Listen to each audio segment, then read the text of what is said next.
சிம்ம ராசிக்கு ஆண் வாரிசு, பெண் வாரிசு 2மே கலந்து கிடைக்குது சார். ஆனா, முதல் குழந்தை பிறக்கிறதுல கொஞ்சம் சிரமப்படுறாங்க. இல்ல முதல் குழந்தை ஈஸியா கிடைச்சிருச்சுன்னா, முதல் குழந்தைக்கும் 2வது குழந்தைக்கும் இடையில டிஸ்டன்ஸ் ஒரு 5 வருஷம், 7 வருஷம் அது போல இருக்கு.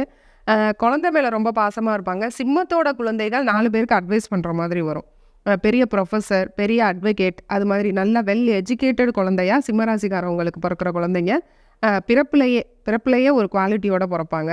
4 பேருக்கு அட்வைஸ் பண்ணி ஒரு நாட்டாம அப்படிங்கிற இன்னைக்கு உள்ள ட்ரெண்டில் நாட்டாமனா எப்படி?